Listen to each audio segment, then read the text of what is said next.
Eid special রেসিপিতে সকলকে শুভেচ্ছা জানাচ্ছি। নিয়ে এসেছি স্পেশাল বিফ কাড়াহি রেসিপি। গরুর মাংসের এই কাড়াহি রেসিপিটি দেখতে যেমন আকর্ষণীয়, খেতেও মজাদার। আসসালামু আলাইকুম, সকলকে শুভেচ্ছা জানাচ্ছি আমার চ্যানেলের নতুন রেসিপির ভিডিওতে। আজ নিয়ে এসেছি গরুর মাংসের কাড়াহি রেসিপি। এই খাবারটি ভাত, পোলাও, পরোটা সবকিছুর সাথে খুব ভালো মানায়। একেবারে ভুনা ভুনা হয়, খেতে অনেক বেশি ভালো লাগে। বিফ কাড়াহি তৈরি করার জন্য এখানে একটি কড়াই বসিয়ে দিয়েছি। এর মধ্যে দিয়ে দিয়েছি তেল। এখানে প্রায় হাফ কাপ পরিমাণে তেল দিয়েছি। এই রান্নায় তেলের পরিমাণটা একটু বেশি প্রয়োজন পড়ে। তেলটা গরম হওয়ার পর দিয়ে দিয়েছি 1 টেবিল চামচ রসুন পেস্ট এবং দিয়ে দিয়েছি 1.5 টেবিল চামচ আদা পেস্ট। আদা এবং রসুনটাকে কিছুক্ষণ ভেজে নিচ্ছি। খুব বেশি সময় যাবত ভাজতে হবে না, এর কাঁচা গন্ধটা চলে যাওয়া পর্যন্ত ভেজে নিলেই হবে। এখন এর মধ্যে দিয়ে দিচ্ছি গরুর মাংস। এখানে আমি হাড় চর্বিযুক্ত গরুর মাংসটা নিয়েছি। আপনারা চাইলে শুধু গরুর রানের মাংসটা দিয়েও এটা রান্না করতে পারেন। আমি হাড় সহ মাংসটা নিয়েছি, কারণ হাড় না থাকলে আমার ঘরের এই মাংসটা খাওয়া হবে না। এখন পরিমাণ মতো লবণ দিয়েছি। এখানে 1.5 চা চামচ পরিমাণে লবণ দিয়ে নেড়ে চেড়ে দিচ্ছি। আর এখানে আমি 1 কেজি গরুর মাংস নিয়েছি। হাড় চর্বিযুক্ত গরুর মাংসটাকে কিছুক্ষণ এভাবে ভেজে নিলাম। এখন দিয়ে দিচ্ছি পেঁয়াজ কুচি। এখানে 1 কাপ পরিমাণে পেঁয়াজ কুচি দিয়েছি। এটা পরবর্তীতে গ্রেভি হয়ে যাবে। এর চেয়ে বেশি দেওয়ার প্রয়োজন নেই, এতেই এই বিফ কাড়াহির গ্রেভিটা একেবারে পারফেক্ট আসবে। পেঁয়াজ কুচি দিয়ে মাংসের সাথে নেড়েচেড়ে কিছুক্ষণ জাল করে নিচ্ছি। এখানে প্রায় 2-3 মিনিট সময় যাবত এই মাংসের সাথে পেঁয়াজ দিয়ে ভালোভাবে নেড়েচেড়ে জাল করেছি। এখন মাংসটা সিদ্ধ হওয়ার জন্য গরম পানি দিয়ে দিচ্ছি। মাংসটা সিদ্ধ হতে যতটুকু পানির প্রয়োজন ততটুকু পানি দিয়ে ভালোভাবে স্প্যাচুলা দিয়ে নেড়েচেড়ে ঢাকনা দিয়ে ঢেকে দিব সিদ্ধ হওয়া পর্যন্ত। অবশ্য আপনারা চাইলে এটা প্রেসার কুকারে করে নিতে পারেন, এতে করে সময় বাঁচবে এবং তাড়াতাড়ি হবে। প্রেসার কুকারে দিলে 15 মিনিটের মধ্যে সিদ্ধ হয়ে যাবে। আর এখানে আমি পাতিলে এটাকে সিদ্ধ করে নিতে প্রায় 45 মিনিট সময় লেগেছে। এরই মধ্যে কয়েকবার ঢাকনা তুলে নেড়ে চেড়ে দিয়েছি। আমি চেক করে নিয়েছি মাংসটা সিদ্ধ হয়েছে। এখন এই মাংসের সাথে দিয়ে দিচ্ছি টমেটোটাকে আমি মাছ বরাবর কেটে দিয়ে দিচ্ছি।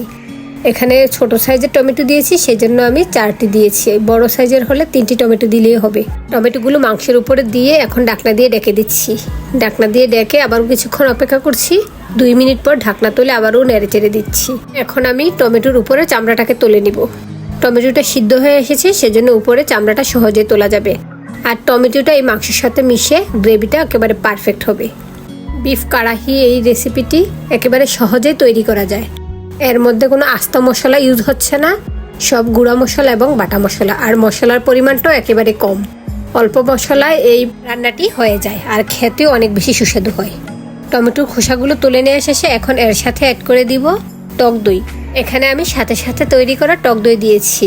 কুসুম গরম পানিতে গুঁড়া দুধ গুলে এর সাথে লেবু দিয়েই তৈরি করে নিলাম। আপনারাও আমার মতো করে ইনস্ট্যান্ট এভাবে টক দই তৈরি করে রান্নায় দিয়ে দিতে পারেন।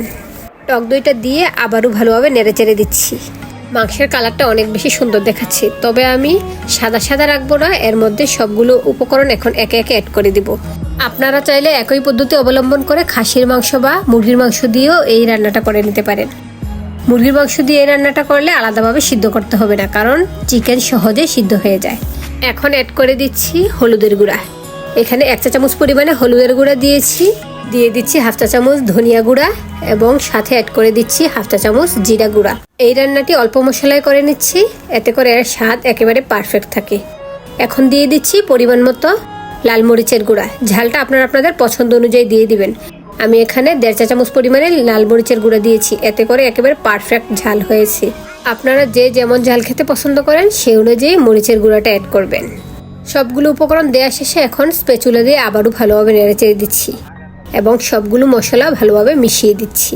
এখন দিয়ে দিচ্ছি স্পেশাল সেই শাহি মশলা, যেটা আমার নিজের তৈরি করা। সেই ভিডিওটি আপনাদের সাথে শেয়ার করা আছে, আপনারা চাইলে দেখে নিতে পারেন। এখানে আমি 1.5 চা চামচ পরিমাণে সেই শাহি মশলাটা দিয়েছি।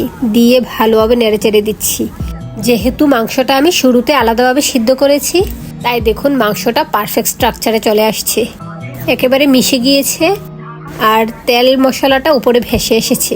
মাংসটা একেবারে ভুনা ভুনা হয়ে গিয়েছে। আর মাশাআল্লাহ কালারটা অনেক বেশি পারফেক্ট এসেছে। এখন আমি এর মধ্যে দিয়ে দিচ্ছি আদা কুচি। এখানে আমি প্রায় 1 টেবিল চামচ পরিমাণ আদা একেবারে চিকন করে কুচি করে রেখেছি। এখন এটাই মাংসের সাথে দিয়ে আবারও ভালোভাবে নেড়ে চেড়ে দিচ্ছি। আর এই পুরো রান্নাটা চুলার আঁচ আমি মিডিয়ামে রেখে করেছি। এখন দিয়ে দিচ্ছি কাঁচামরিচ। এখানে আস্ত 4-5টি কাঁচামরিচ দিয়েছি। এটা পুরোপুরি অপশনাল, আপনারা চাইলে এটা স্কিপ করতে পারেন। আমি মাংসের মধ্যে কাঁচামরিচটা দিয়ে নেই, কারণ এর স্মেলটা আমার ভালো লাগে, তাই আমি শেষ পর্যায়ে কাঁচামরিচটা অ্যাড করি। কাঁচামরিচটা দিয়ে খুব বেশি সময় আর রান্না করব না, 2-3 মিনিটের মধ্যে এর মধ্যে অন্যান্য উপকরণগুলো অ্যাড করে চুলা থেকে তুলে নিব। আবারও কয়েক টুকরা আদা কুচি দিয়ে দিচ্ছি। এখন দিয়ে দিচ্ছি ধনিয়া পাতা কুচি।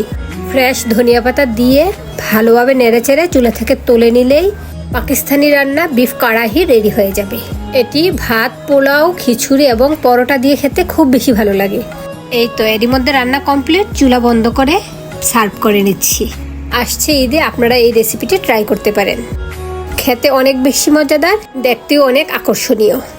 আজ তাহলে এই পর্যন্তই, আবার চলে আসবো অন্য কোনো নতুন রেসিপির ভিডিও নিয়ে। আল্লাহ হাফেজ, আসসালামু আলাইকুম।